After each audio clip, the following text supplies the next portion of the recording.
Israel আৰু America যুক্তৰাষ্ট্ৰই ইৰাণক ধ্বংস কৰাৰ পৰিকল্পনা কৰিছে নেকি? ইজৰাইলে অহা কেইমাহমানৰ ভিতৰত ইৰাণৰ পাৰমাণৱিক ঘাটিসমূহত আক্ৰমণ কৰিব নেকি? এইবোৰ এতিয়া কেৱল প্ৰশ্ন নহয়, কাৰণ ইজৰাইল আৰু আমেৰিকাই আনুষ্ঠানিক মঞ্চত ইৰাণক মুকলিকৈ ভাবুকি দি আছে। আৰু এই ভাবুকিৰ বিষয়ে আটাইতকৈ উদ্বেগজনক কথাটো হ'ল যে ইৰাণে পৰাজয় মানি লোৱা নাই। ইৰাণৰ সৰ্বোচ্চ নেতাই খামিয়ে কৈছে, আপুনি পাৰমাণৱিক ঘাটিসমূহত আক্ৰমণ কৰাৰ সাহস কেতিয়াও নকৰিব। অৰ্থাৎ যুদ্ধ এতিয়া ইপাৰ সিপাৰ হ'বলৈ গৈ আছে। আৰু এই বিষয়টোৰ আটাইতকৈ উদ্বেগজনক দিশটো হ'ল যে যদি উত্তেজনা বৃদ্ধি পায়, ভাৰতে যথেষ্ট ক্ষতিৰ সন্মুখীন হ'ব ভাৰতৰ দৃষ্টিকোণৰ পৰা। এই সংঘৰ্ষ, এই ষ্টেণ্ড অফে এক অতি বিপদজনক বাৰ্তা আনিব অনাগত দিনবোৰত। এক অতি উদ্বেগজনক বাতৰি, যাৰ বিষয়ে মই কথা পাতিম। কিন্তু প্ৰথমে মই আপোনাক ক'ব বিচাৰোঁ, আমেৰিকা যুক্তৰাষ্ট্ৰৰ বিদেশ সচিব মাৰ্কো ৰুবিঅ' আৰু ইজৰাইলৰ প্ৰধানমন্ত্ৰী বেঞ্জামিন নেতানিয়াহু একেখন মঞ্চত আছিল। আৰু বেঞ্জামিন নেতানিয়াহুৱে মুকলিকৈ কৈছিল যে মই ট্ৰাম্পৰ সহায়ত ইৰাণক ধ্বংস কৰিব বিচাৰোঁ। নেতানিয়াহুৰ মতে ইৰাণ হৈছে হামাছ আৰু হিজবুল্লাহক সমৰ্থন কৰা এখন দেশ, আৰু এতিয়া মোক মাত্ৰ ট্ৰাম্পৰ সহায়ৰ প্ৰয়োজন। অপেক্ষা কৰক, মই আপোনাক ক'ম যে পৰ্দাৰ আঁৰত কি প্ৰস্তুতি কৰা হৈছে। মই উল্লেখ কৰাৰ দৰে ভাৰতৰ বাবে আটাইতকৈ চিন্তাজনক দিশটো কি? কিন্তু প্ৰথমে বেঞ্জামিন নেতানিয়াহুৱে মঞ্চৰ পৰা কি কৈছিল শুনিব। Today, Secretary Rubio and I had a very productive discussion with our staffs on a number of issues. None of them are more important than Iran. Israel and America stand shoulder to shoulder in countering the threat of Iran. We agreed that the Ayatollahs must not have nuclear weapons. And we also agreed that Iran's aggression in the region has to be rolled back. Over the last 16 months, Israel has dealt a mighty blow to Iran's terror axis. Under the strong leadership of President Trump and with your unflinching support, I have no doubt that we can and will finish the job. We also তেওঁৰ সৈতে আছিল America যুক্তৰাষ্ট্ৰৰ বিদেশ সচিব Marco Rubio'. Marco ৰুবিঅ'ৰ কথা মনোযোগেৰে শুনিব।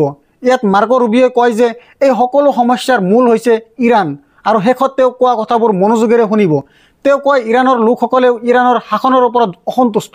America যুক্তৰাষ্ট্ৰই এই কাৰণতে সমগ্ৰ বিশ্বতে অভ্যুত্থান সংঘটিত কৰিছে যে তাত থকা লোকসকল অসন্তুষ্ট। মই অন্ততঃ ইৰাণত এনে কোনো বিশৃংখলতা দেখা নাপাওঁ। ইৰাণত বহুতো ত্ৰুটি থাকিব পাৰে, কিন্তু এইটো কোৱাটো শুদ্ধ হ'বনে যে তাত থকা লোকসকল বহুত অসন্তুষ্ট?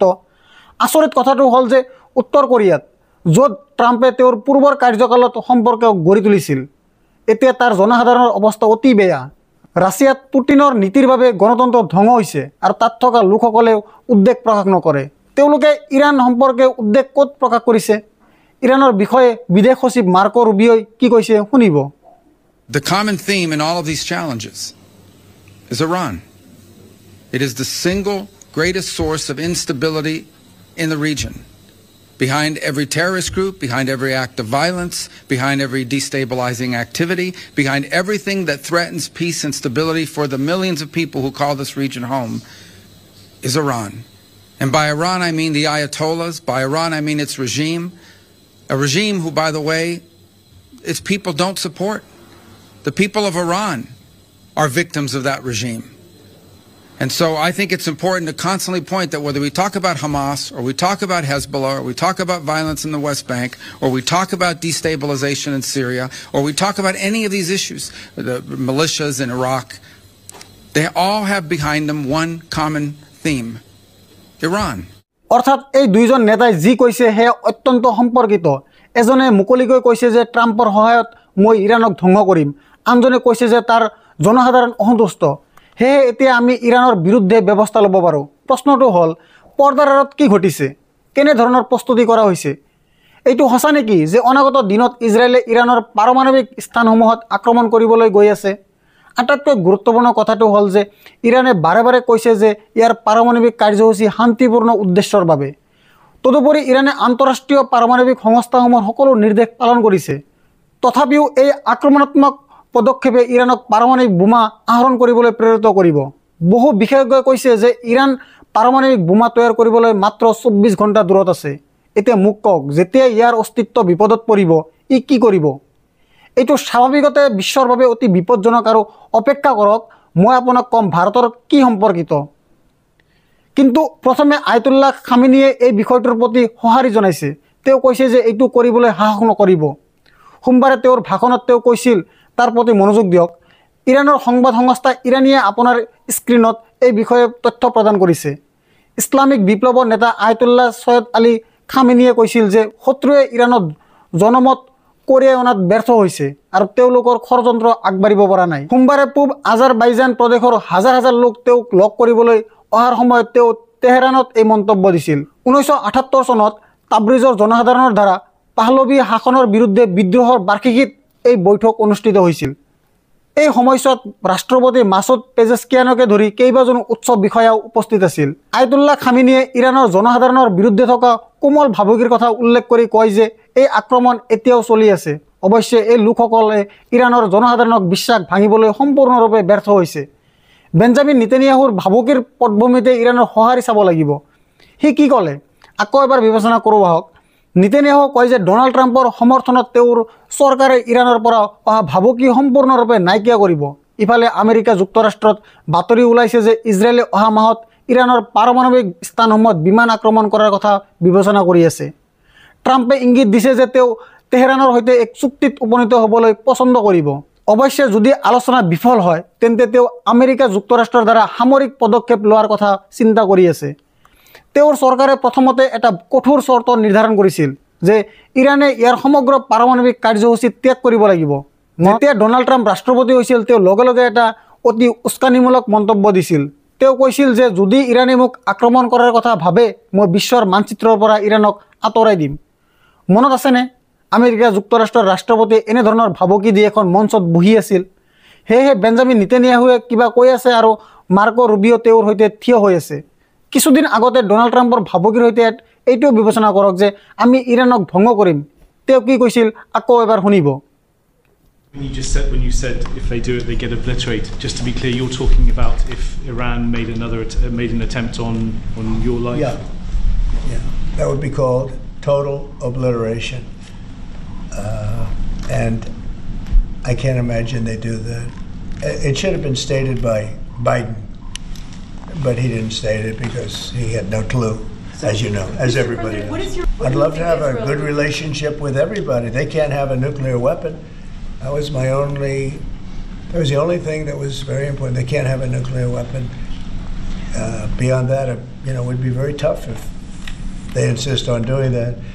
They have some of their leadership, I can tell you right now, and maybe you know it, maybe you don't, but there are many people at the top ranks of Iran that do not want to have a nuclear weapon just for that. মই জানো আপুনি নিশ্চয় ভাবি আছে যে ইয়াৰ ফলত ভাৰতৰ কি ক্ষতি হ'ব, কিন্তু মই সাম্প্ৰতিক কৌশলত পৰিস্থিতিৰ বিষয়ে আলোচনা কৰি আছোঁ। সেয়েহে পৰ্দাৰ আঁৰত কি প্ৰস্তুতি কৰা হৈছে সেই বিষয়ে আপোনাৰ মনত বহুতো প্ৰশ্ন থাকিব পাৰে। আমেৰিকান চোৰাংচোৱা সংস্থাই এই সম্ভাৱ্য আক্ৰমণ সন্দৰ্ভত কি তথ্য উপস্থাপন কৰিছে আমি ইয়াৰ প্ৰতি মনোযোগ দিব লাগিব। কি প্ৰস্তুতি চলি আছে? যোৱা সপ্তাহ ধৰি আমেৰিকান চোৰাংচোৱা সংস্থাবোৰে সাংবাদিকসকলক অৱগত কৰি আহিছে যে তেওঁলোকে বিশ্বাস কৰে যে ইজৰাইলে 2025 চনৰ প্ৰথম অৰ্ধত ইৰাণৰ পাৰমাণৱিক স্থানসমূহত আক্ৰমণ কৰিব পাৰে। অৱশ্যে এই চোৰাংচোৱা প্ৰতিবেদনবোৰে এইটোও সূচায় যে ইজৰাইলক এই অভিযানৰ বাবে আমেৰিকা যুক্তৰাষ্ট্ৰৰ পৰা সমৰ্থনৰ প্ৰয়োজন হ'ব, যেনে আকাশী ইন্ধন ভৰ্তি কৰা, বুদ্ধিমত্তা আৰু পুনৰীক্ষণ। আমেৰিকান বিষয়াসকলে কৈছে যে এনে আক্ৰমণে অতি বেছি কেইমাহমানৰ বাবে ইয়াৰ পাৰমাণৱিক কাৰ্যসূচী লেহেম কৰিব পাৰে, কিন্তু ইয়াৰ ফলত তেহৰানে অস্ত্ৰ শস্ত্ৰ তৈয়াৰ কৰাৰ বাবেও অস্ত্ৰ গ্ৰেড ইউৰেনিয়াম প্ৰস্তুত কৰা আৰম্ভ কৰাৰ সিদ্ধান্ত ল'ব পাৰে। ৱাশ্বিংটনৰ উদ্বেগ যিয়ে নহওক, ট্ৰাম্প প্ৰশাসনে এই মাহৰ আৰম্ভণিতে BLU-109 বাংকাৰ বাষ্টাৰ বোমাৰ বাবে নিৰ্দেশনা কিট বিক্ৰী কৰা আৰম্ভ কৰিছে। এই বোমাটো ইৰাণৰ গভীৰতম স্থানত তৈয়াৰ কৰা হৈছিল ক্ষতিগ্ৰস্ত কৰাৰ বাবে। ফৰ্ড সমৃদ্ধ অতি গুৰুত্বপূৰ্ণ বুলি প্ৰমাণিত হ'ব পাৰে। দুটা কথা, যদি আপুনি ইৰাণৰ শান্তিপূৰ্ণ কাৰ্যসূচীক আক্ৰমণ কৰে তেন্তে ইয়াৰ প্ৰভাৱ কি হ'ব? ই অস্ত্ৰ গ্ৰেড ইউৰেনিয়াম বিকশিত কৰিব, অৰ্থাৎ সৰল ভাষাত ই পাৰমাণৱিক অস্ত্ৰ বিকশিত কৰিব। আৰু এইটো ইয়াতে ৰৈ নাযায়। আমেৰিকা যুক্তৰাষ্ট্ৰই ইজৰাইলক BLU বম বাষ্টাৰ বিক্ৰী কৰা আৰম্ভ কৰিছে। ইয়াৰ অৰ্থ কি? ইৰাণৰ সকলো অস্ত্ৰ শস্ত্ৰ ভূগৰ্ভৰ গভীৰতাত আছে বা ইয়াক পাৰমাণৱিক প্ৰকল্প পাৰমাণৱিক বোমা নিৰ্মাণৰ লক্ষ্য কৰিব পাৰে। কিন্তু আপুনি অনুমান কৰিছেনে যে ইৰাণৰ কি হ'ব? কিমান ডাঙৰ পৰিমাণত পাৰমাণৱিক দুৰ্ঘটনা ঘটিব পাৰে? অৰ্থাৎ যদি আমেৰিকা যুক্তৰাষ্ট্ৰই ইয়াৰ বাংকাৰ বাষ্টাৰ বোমাৰ জৰিয়তে এনে আক্ৰমণ কৰে তেন্তে এটা নহয় 100জন চেৰনোবেল ইৰাণত থাকিব পাৰে। কিন্তু আমেৰিকাই ইয়াৰ প্ৰতি গুৰুত্ব নিদিয়ে আৰু নিৰন্তৰ কৈ আছে যে আমি ইৰাণক ধ্বংস কৰিম। আনহাতে নেতানিয়াহুৱে বেজামত কৈছে যে আমি ট্ৰাম্পৰ সহায়ত ইৰাণক ধ্বংস কৰিম, কিন্তু এই সকলোবোৰ ভাৰতৰ ওপৰত কি প্ৰভাৱ পেলাব সেই বিষয়ে আপোনাৰ মনত এটা প্ৰশ্ন থাকিব পাৰে। গতিকে ইয়াত ভাৰতে তিনিটা দিশত অসুবিধাৰ সন্মুখীন হ'বলৈ গৈ আছে। প্ৰথমে তেল, খাৰুৱা তেলৰ মূল্য বৃদ্ধি হ'ব। যদি এই যুদ্ধ আৰম্ভ হয় বা উত্তেজনা আৰম্ভ হয় তেন্তে কি হ'ব যে ই খাৰুৱা তেলৰ ওপৰত প্ৰত্যক্ষভাৱে প্ৰভাৱ পেলাব। আৰু যদি বেৰেলত খাৰুৱা তেলত $10 বৃদ্ধি হয়, আপুনি কল্পনা কৰিব নোৱাৰে যে ভাৰতত পেট্ৰলৰ মূল্য কিমান বৃদ্ধি পাব। আৰু এইটো কেৱল যুদ্ধৰ আগৰ পৰিস্থিতি। যদি যুদ্ধৰ আগতে উত্তেজনা থাকে আৰু যদি প্ৰতি বেৰেলত খাৰুৱা তেলৰ মূল্য $10 বৃদ্ধি হয়, ভাৰতীয়সকলৰ ওপৰত ধনৰ ক্ষেত্ৰত প্ৰভাৱ প্ৰায় 0.5% বৃদ্ধি হ'ব। ইয়াৰ অৰ্থ হৈছে যে যুদ্ধ আৰম্ভ হোৱাৰ আগতে পেট্ৰলৰ মূল্য প্ৰতি লিটাৰত 100ৰ ওপৰলৈ বৃদ্ধি হ'ব। আন এটা গুৰুত্বপূৰ্ণ কাৰণ হ'ল চাবাহাৰ বন্দৰ। আপুনি জানেনে চাবাহাৰ বন্দৰ গুৰুত্বপূৰ্ণ কিয়নো ভাৰতে কেৱল ইৰাণৰ সৈতেই নহয়, পাকিস্তানৰ সৈতেও চুক্তি কৰিছে। আৰু চাবাহাৰ বন্দৰৰ উদ্দেশ্য কি? চাবাহাৰ বন্দৰৰ উদ্দেশ্য হ'ল ইউৰোপলৈ ভাৰতৰ প্ৰৱেশদ্বাৰ হৈ পৰে। সেইকাৰণে ভাৰতে বিচাৰে যে পাকিস্তান আৰু ইৰাণৰ সৈতে শান্তি বিৰাজ কৰক। অৱশ্যে আপুনি জানেনে এই যুদ্ধ আৰম্ভ হোৱাৰ লগে লগে বা অধিক গুৰুত্বপূৰ্ণভাৱে যদি যুদ্ধৰ পৰিস্থিতি উদ্ভৱ হয়, ই ভাৰতৰ ব্যৱসায়ত যথেষ্ট প্ৰভাৱ পেলাব পাৰে। আৰু মই আপোনাক কিছুমান পৰিসংখ্যা উপস্থাপন কৰিব বিচাৰোঁ। এতিয়ালৈকে ভাৰতে চাবাহাৰ বন্দৰৰ বাবে ইৰাণক প্ৰায় $370 নিযুত প্ৰদান কৰিছে, য'ত প্ৰায় $250 নিযুত ঋণ অন্তৰ্ভুক্ত আছে। আকৌ এই সংখ্যাটো বিবেচনা কৰক, $370 নিযুত আৰু ইয়াত $250 মিলিয়ন অন্তৰ্ভুক্ত কৰা হৈছে। চাবাহাৰ বন্দৰৰ উদ্দেশ্য কি? ভাৰতে আফ্ৰিকাৰ দেশসমূহৰ সৈতে ইউৰোপৰ সৈতে যি বাণিজ্য কৰে, এই পথটো এটা অতি সৰল পথ। এই পথটো এটা চমু পথ। যদি যুদ্ধ আৰম্ভ হয় আমি দীঘলীয়া পথ ল'ব লাগিব। ভাৰতে বিকল্প বিচাৰিব লাগিব, কিয়নো পৰিস্থিতি অধিক অৱনতি হ'ব। আৰু আটাইতকৈ ডাঙৰ কথাটো হ'ল যদি এই যুদ্ধ আৰম্ভ হয় কি হ'ব যে সমগ্ৰ মধ্যপ্ৰাচ্যত উত্তেজনাৰ সন্মুখীন হ'ব। আৰু এবাৰ মধ্যপ্ৰাচ্যত উত্তেজনাৰ সন্মুখীন হ'লে এইটো এটা স্বাভাৱিক কথা যে বাণিজ্য অসম্ভৱ হৈ পৰিব। ইয়াৰ অৰ্থ হৈছে যে বাণিজ্যৰ দৃষ্টিকোণৰ পৰা ভাৰতে লোকচানৰ সন্মুখীন হ'ব। তেলৰ দৃষ্টিকোণৰ পৰা ভাৰতে লোকচানৰ সন্মুখীন হ'ব। ইয়াৰ অৰ্থ হৈছে যে ভাৰতে নিবিচাৰিলেও এই যুদ্ধত আবদ্ধ হ'ব। ইয়াৰ উপৰিও ইৰাণৰ সৈতে দ্বিপাক্ষিক বাণিজ্য অৰ্থাৎ দ্বিপাক্ষিক আলোচনা প্ৰভাৱিত হ'ব। আৰু মই আপোনালোকক ক'ব বিচাৰোঁ 2019 চনত ইৰাণৰ সৈতে ভাৰতৰ দ্বিপাক্ষিক বাণিজ্য অৰ্থাৎ দ্বিপাক্ষিক বাণিজ্য আছিল $17 বিলিয়ন।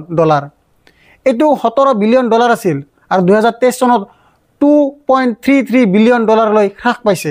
গতিকে 2019ৰ পৰা 2023 চনলৈ এনেধৰণৰ হ্ৰাস হৈছে। কিন্তু এইটো ঘটনা নহয় যে কেৱল ইৰাণৰ সৈতে হ্ৰাস হৈছিল। আপুনি জানেনে ভাৰত আৰু ইজৰাইলৰ প্ৰতিৰক্ষা বিষয়ত অংশীদাৰ।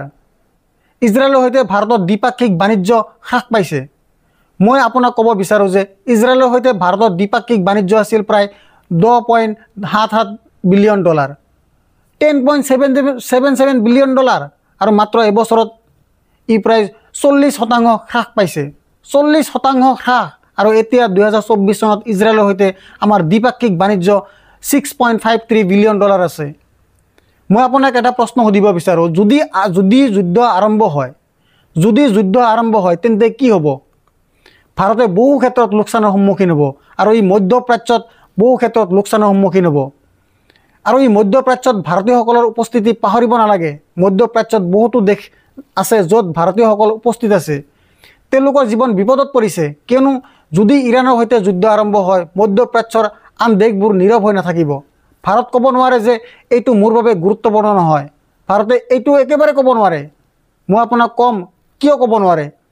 ভাৰতলৈ অহা কাটাৰ আমিৰৰ এই ছবিখন চাওক। প্ৰধানমন্ত্ৰীয়ে তেওঁক কেনেদৰে আলিংগন কৰিছে।